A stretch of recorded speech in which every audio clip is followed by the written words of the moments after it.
suis très heureuse de vous retrouver sur le DGTV, sur le plateau de Let's Talk. Ce soir, on va parler d'un sujet très intéressant, un sujet qui nous intéresse tous. Ce sujet, c'est un beau sujet d'ailleurs, c'est le pardon. Qu'est-ce que c'est que le pardon? Comment est-ce qu'on peut pardonner, surtout quand on passe par des moments difficiles ou par des injustices tout au long de notre vie? Pour en parler, ce soir, nous avons le plaisir d'accueillir Hassan Chey. Tout au long de cette émission, on va parler du pardon, on va parler du processus du pardon. Est-ce facile de pardonner? Et beaucoup d'autres questions tout au long de notre émission. Je vous invite d'ailleurs à rester avec nous jusqu'à la fin. Et au nom de vous tous, je remercie Hassan Chey d'être avec nous ce soir. Bonsoir. Bonsoir. Merci d'être là. Merci à vous de m'avoir invité. C'est un plaisir de partager. Hassan Jay, vous êtes entrepreneur dans l'éducation, vous êtes consultant en développement personnel et business. Ce soir, on parle du sujet du pardon. Mais avant, on voudrait bien connaître un peu l'histoire du pardon et quelle est la définition tout court du pardon. Le pardon en français, on peut dire aussi, on peut dire, entre autres, c'est par le don.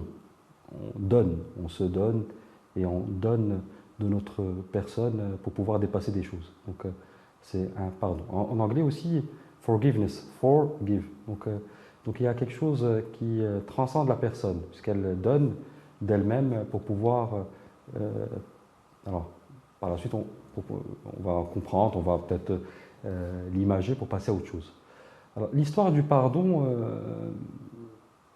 on va dire qu'elle a débuté, si on veut avoir une trame chronologique, par le fait que l'humanité ou l'humain, à un certain moment, s'est dit bon, on ne va plus régler nos problèmes, nos différends, de manière tribale, où tu m'as fait du mal, je te fais du mal, et je fais encore plus de mal que ce que tu m'as fait du mal, et on va dans cet enchaînement qui n'en finit pas. Et donc, si on se réfère, donc il y a eu la loi du talion Hammurabi, autour de 1700 avant notre ère, donc il y a 3500 ans, où a été institué donc un code pour arrêter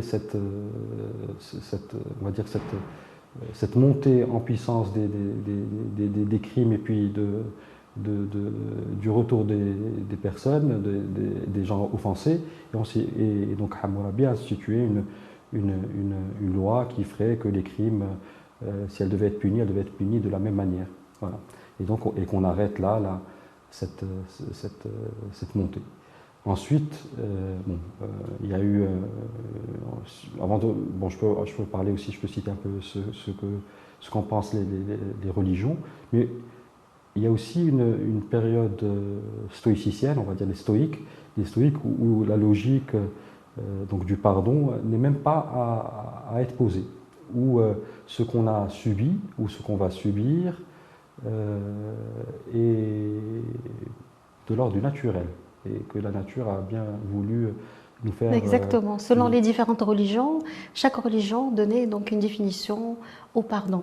Si on voudrait parler un peu des choses qu'on vit tous les jours, et si on veut rentrer dans le vif du sujet, merci d'ailleurs pour cette présentation historique.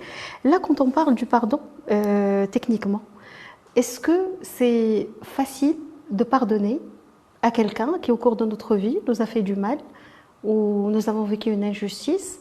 Est-ce qu'avec nous-mêmes, c'est facile qu'on pardonne à ces gens? Alors je vais vous donner une phrase simple de Derrida. Le pardon est une folie impossible. Le pardon est quelque chose qui nous dépasse. C'est-à-dire qu'on est confronté à quelque chose éventuellement inavouable, ou quelque chose en tout cas qui nous a transpercé le cœur et l'esprit, et face à ça, on va agir différemment. On ne va pas demander vengeance, on ne va pas chercher vengeance. On va vouloir passer à autre chose. Alors, il y a deux types de pardon tout d'abord.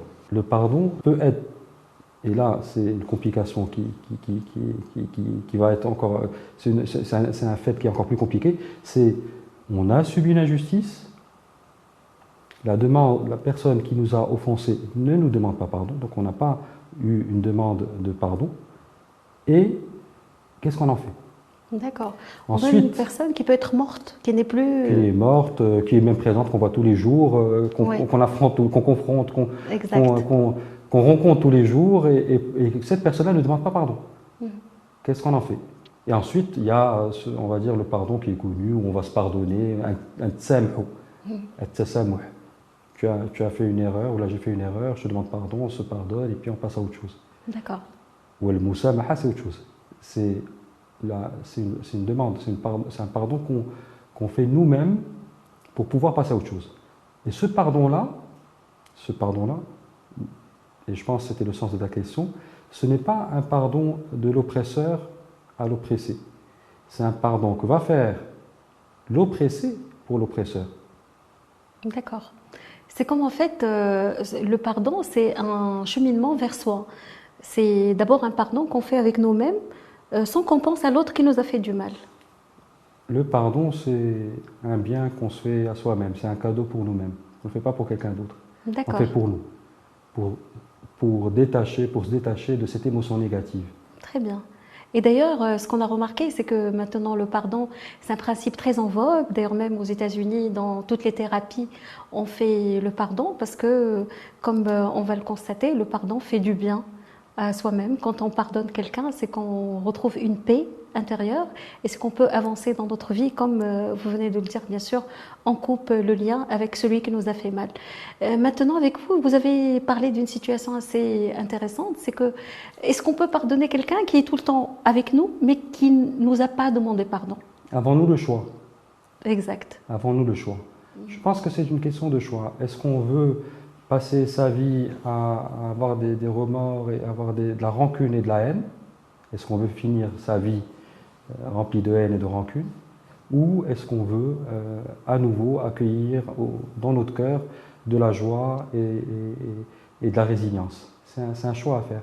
C'est un choix, et des fois, ce choix-là, quand on veut vivre, quand on veut être heureux, quand on veut s'inventer une nouvelle voie, ben on n'a que ce choix-là. On a ce choix de vouloir reprendre sa liberté émotionnelle, de n'être responsable. Puis si on n'est pas responsable de ce qui nous est arrivé, on est au moins responsable de ce qu'on va faire de ce qui nous est arrivé. Exactement, de notre réaction. D'ailleurs, on dit que le pardon est bon pour la santé. Il est bon pour la santé d'abord psychique, et la maladie, le mal a dit, finalement bien sûr qu'il va ensuite pouvoir, si on ne l'a pas traité, ben, il y a de fortes possibilités que ça se transforme en problématique physique. Oui, le pardon est une bonne chose pour soi, qu'on se fait, comme je dis, C'est un cadeau qu'on fait à nous-mêmes. c'est un cadeau qu'on se fait pour soi-même, pour être en bonne santé psychique, mentale Et et bien physique. évidemment physique. Parce que si on est dans le remords, est-ce qu'on a le temps de s'occuper de soi-même? Est-ce qu'on a le temps de s'occuper, de penser à aller dans l'action? Et qui dit action, dit sport, dit travail, bon, travail c'est la santé, mais en fait, est-ce qu'on va aller chercher des solutions pour être bien? Non, on est dans la réflexion, on n'est plus dans l'action. Et on est dans la réflexion négative, c'est qu'on va rebâcher intérieurement toutes les raisons qui vont nous pousser, donc, qui vont nous garder prisonniers de cette rancune. Alors, techniquement, comment se fait le pardon? Alors, vous, en tant que spécialiste, est-ce qu'il y a des techniques pour pardonner? Parce que souvent, on trouve les gens, ils ont une résistance au pardon. Ils se disent, on a du mal à pardonner, ou là, on se dit, bon, j'ai pardonné quelqu'un, mais au fond, il y a toujours de la résistance, il y a toujours de la rancune, il y a toujours de la haine. Donc, comment on fait pour pouvoir pardonner et avoir cette paix? Je pense qu'il y a des choses qui sont très difficiles à pardonner. J'anime des cercles de pardon qui ont été initiés par Olivier Clerc, et Olivier Clerc, il m'avait dit, il répète souvent une chose, c'est que le pardon, c'est une douche du cœur. Il faut en faire. Nous ne devenons pas champions du pardon du jour au lendemain. C'est un rituel. Il faut quotidiennement garder cette énergie positive, cette volonté de dépasser ce qui nous a touchés ou blessés.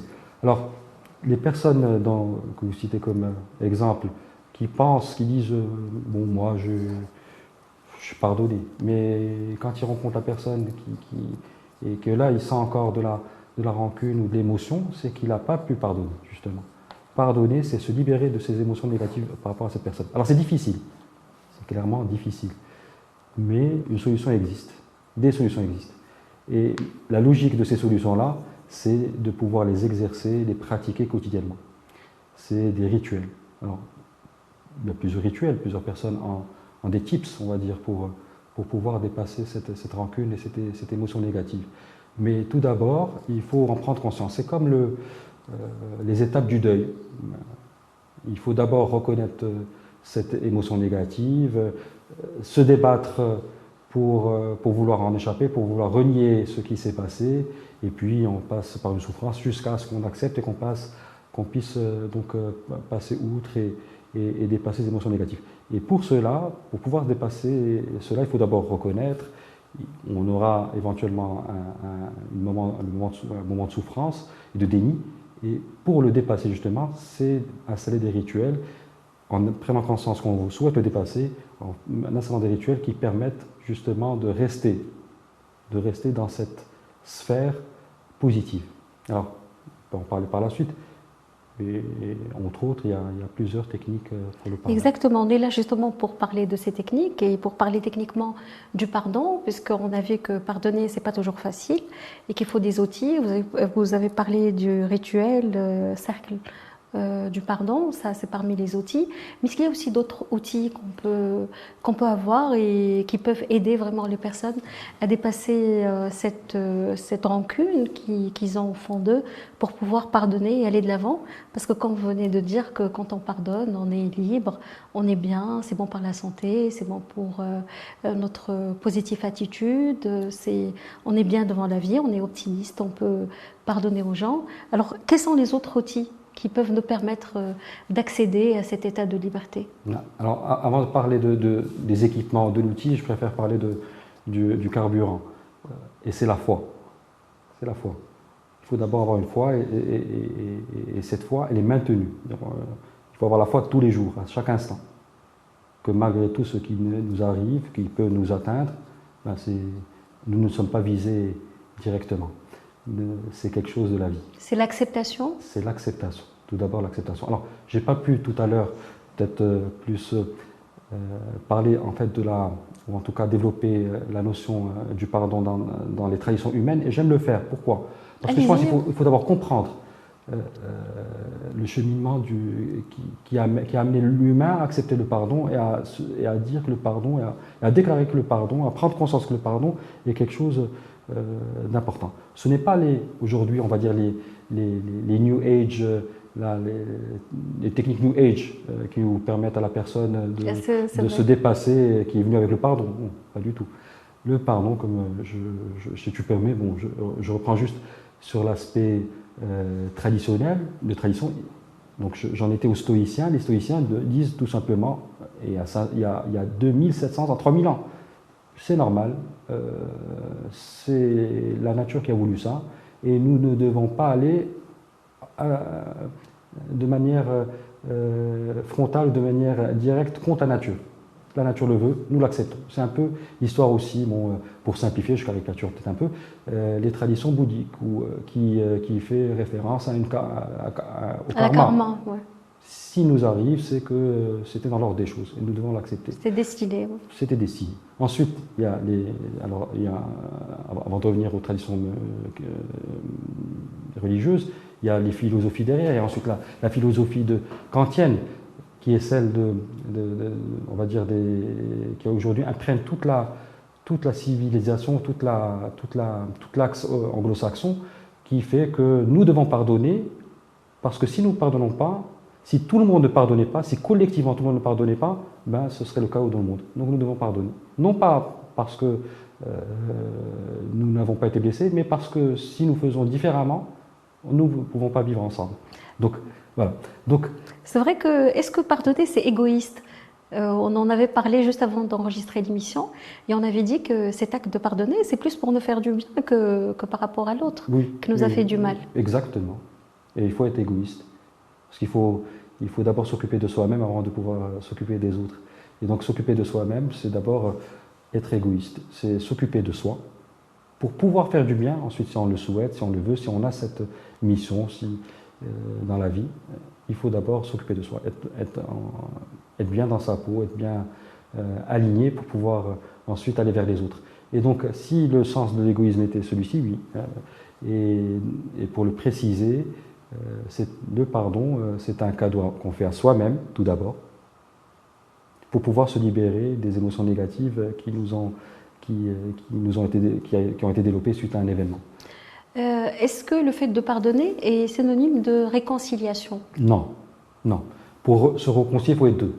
Il faut que la personne ou un événement, même, ça peut pas être une personne, ça peut être un ensemble de personnes, un événement qui nous a causé, qui a induit un tort.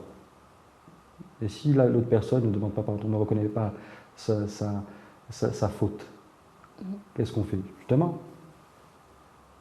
c'est quelque chose qu'on fait pour nous, pour soi-même. On ne pardonne pas à la personne. Alors, quand on pardonne, on ne pardonne pas l'acte de la personne. On se libère de l'acte de la personne. On se libère de l'émotion qu'elle nous a suscité, cette personne, que nous a suscité les actes de cette personne-là. Donc, en fait, le pardon, c'est se libérer de ce que l'autre nous a fait et reprendre possession de nos émotions. Et ça, c'est très très difficile, surtout quand le tort s'est fait dans un environnement close, comme la famille, comme les enfants, les parents, ou les maris, femmes. Donc, dans ce cas-là, comment réagir? Alors, tout d'abord, très simplement, il ne faut pas... on est obligé de voir ces personnes tout le temps. Oui. Alors quand c'est dans un cercle familial, si on a subi un tort et que nous vivons avec le tortionnaire, il faut s'en libérer, bien sûr. Il faut s'en libérer. Il faut même demander justice et réparation, qui est une chose.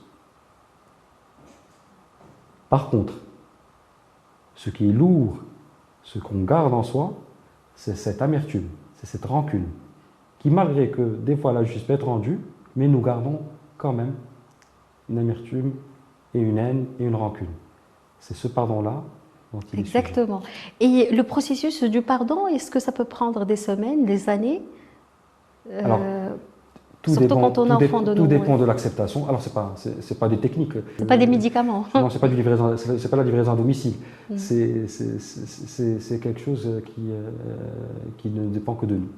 Prendre conscience, installer des rituels et les pratiquer pour rester sur cette énergie positive. Et si on sent que la personne ou l'événement qui nous a causé du tort, qu'on ressent comme l'exemple que vous avez cité encore de l'émotion par rapport à ce qui nous a fait subir, c'est qu'on n'a pas encore pardonné. Exactement. Là, nous avons deux questions donc, qui ont été données dans la page de l'EDG TV.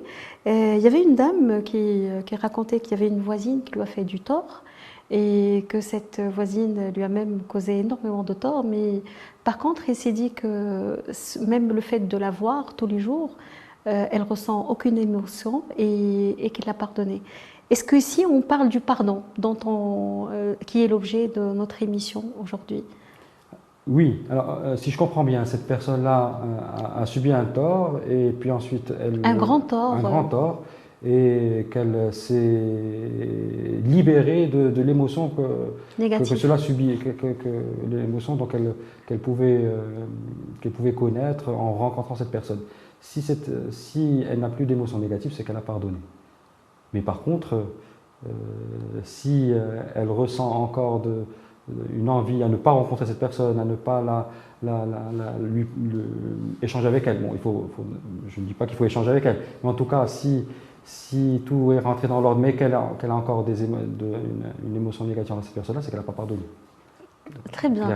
Est-ce que pardonner, c'est oublier? Non. On peut oublier, mais garder toujours l'émotion négative. Pardonner n'est pas se réconcilier. Ouais. Pardonner n'est pas accepter, n'est pas reconnaître. Alors l'acceptation est une chose, accepter est autre. N'est pas reconnaître pourquoi la personne, reconnaître en la personne lui donner raison, lui donner une quelconque raison pour ce qu'il a fait. Non. Pardonner, c'est au-delà de la personne, se libérer. Se libérer soi-même. Exactement. Nous avons ce côté spirituel, d'ailleurs, qui est l'un des piliers de l'équilibre psychique, et nous sommes dans des journées sacrées, qui est le mois du Ramadan. D'ailleurs, nous profitons de l'occasion pour souhaiter un excellent Ramadan à tous les gens qui nous regardent sur l'ODG TV, aussi sur l'ODG Radio. Côté spirituel, l'islam a toujours il nous a toujours conseillé d'avoir cette paix intérieure, de pouvoir pardonner pour pouvoir aller de l'avant, d'avoir cette énergie positive. Qu'est-ce que vous pouvez nous dire sur ce côté spirituel et qu'a conseillé notre religion dans ce cas du pardon? Je vais vous raconter une anecdote pour, pour répondre à votre question. Ramadan Mubarak, tout d'abord, et je pense que cette émission a été choisie également du fait que nous vivons ce mois de miséricorde et de repentance, et pour pouvoir recommencer une nouvelle et belle année. Je vais vous raconter une anecdote. Donc, j'étais moi-même, j'avais une entreprise avec une personne, et bon, on a dû se séparer dans des conditions qui n'étaient pas favorables pour moi. Et je devais donc décider, est-ce que je dois accepter l'offre ou pas. Et puis, j'ai entendu un sourate. Sourate Fussilat. Le soir, je devais décider ça. J'ai entendu cette sourate que, alors, pour ne pas faire d'erreur, je vais vous la lire. Bismillahirrahmanirrahim. ولا تستوي الحسنة ولا السيئة ادفع بالتي هي أحسن فإن الذي بينك وبينه عداوة كأنه ولي حميم وما يلقاها إلا الذين صبروا وما يلقاها إلا ذو حظ عظيم. Alors, l'islam reconnaît qu'il faut demander justice, et c'est dans l'ordre des choses pour qu'une société puisse vivre paisiblement, mais la personne qui arrive à pardonner a une stature encore plus importante. Et donc, c'est quelque chose je reviens à ce que j'ai dit au début, c'est une folie impossible.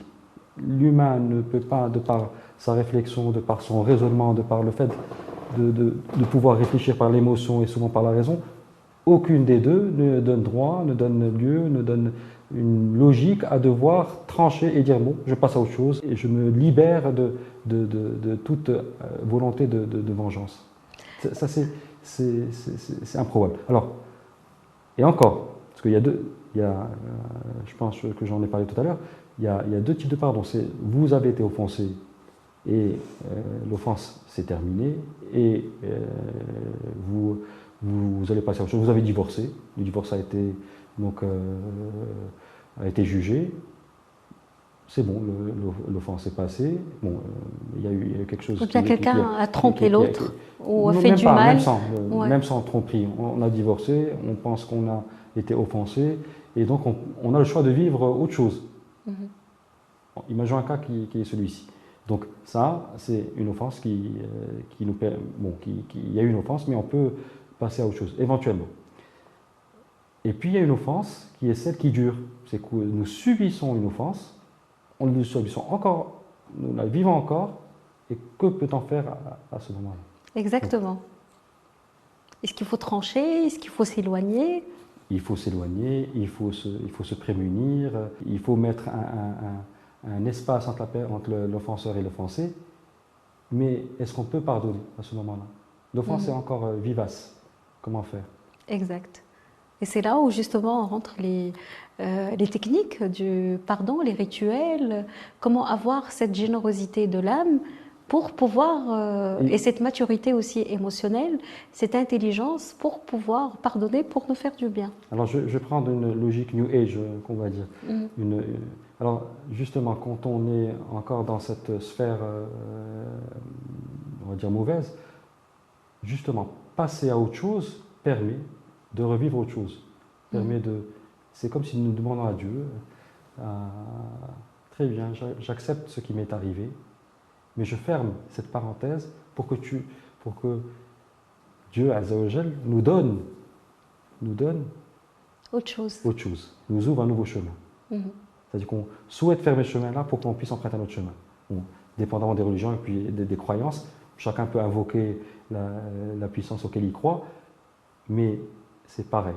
C'est fermant cette parenthèse pour qu'une parenthèse enfin puisse ouvrir. Fermant, prenant une autre vague, abandonnant cette vague pour aller sur une autre vague. Donc c'est tout à fait ça. C'est d'abord, avant de passer aux techniques, c'est vouloir clore un chapitre négatif et ouvrir un chapitre positif. Dans les techniques, rituels, moi je prenez le rituel que vous voulez, cela, et d'autres techniques, Ho'oponopono, cercle de pardon, la douche du cœur. Il y a aussi écrire une lettre, certains. Alors, oui, oui, pas. Excusez-moi de vous interrompre. Oui, dépendamment mais de il y vos avait quelqu'un, convictions, oui. prenez les rituels, le rituel, mais je souhaiterais souligner ce mot de rituel, car si nous ne sommes pas réguliers dans ce rituel de réaligner notre esprit et notre corps avec cette énergie positive, nous revenons à nos anciennes habitudes, nous revenons à notre ancienne amertume. Exactement. Je voulais juste vous parler d'une des techniques qui a été prônée par des thérapeutes, c'est le fait d'écrire une lettre à ceux qui nous ont fait mal et d'exprimer sa colère. Parce que pour pardonner, il y a quand même une colère qu'il faut exprimer. Il y a plusieurs façons d'exprimer cette colère et parmi ces expressions, écrire une lettre à celui qui nous a fait mal. Oui, nous mettons des mots. C'est dans les étapes du deuil. C'est un moment où on accepte. Et écrire une lettre, c'est d'abord reconnaître ce qui nous est arrivé. Donc nous mettons noir sur blanc, nous l'écrivons, nous exprimons ce qui nous est arrivé. Donc c'est dans les étapes justement du deuil, donc qui aussi sont des étapes importantes pour reconnaître la perte de quelque chose, la perte d'un bien, d'un honneur, de quelque chose qui nous est cher et donc qui exige par la suite de devoir pardonner. Justement. Et donc ce deuil-là exige d'abord qu'on reconnaisse, qu'on puisse reconnaître que réellement nous avons vécu ce que nous avons vécu. Et donc écrire une lettre, comme vous l'avez cité, est une étape dans la reconnaissance de ce qui nous est arrivé. Ensuite on va marchander, ensuite on va dire, on va avoir un déni pour dire que ce qui nous est arrivé nous ne méritons pas, et donc nous méritons mieux. Et toutes ces étapes-là, on va devoir les vivre. Plutôt on rentre dans les rituels, plutôt on rentre dans cette sphère, dans cette nouvelle vie positive, donc à travers ces rituels-là, plutôt on passe à une autre étape de notre vie. Et on s'ouvre, on a deux ouvertures. Au nouveau. Exactement. Il y a une citation qui dit « Le pardon, quel repos ». C'est avec laquelle j'aimerais qu'on termine cette émission. Donc, un dernier mot, voilà, c'est un repos. C'est un repos et une nouvelle ouverture. On se repose parce qu'on a trop souffert, parce qu'on a enduré. C'est un repos, mais c'est aussi une ouverture. Très bien. Quel repos et puis quelle belle aventure et nouvelle aventure qui s'ouvre devant nous. Et qui commence. En tout cas, merci beaucoup, Hassel Jay. Je rappelle que vous êtes entrepreneur dans l'éducation, vous êtes consultant en entrepreneuriat et en développement personnel. Donc, merci à vous tous d'avoir été avec nous. J'espère que vous avez passé un bon moment avec nous. On se retrouve très prochainement, bien sûr, sur l'EDG TV. J'espère que vous avez apprécié le sujet du pardon et on se dit à très prochainement.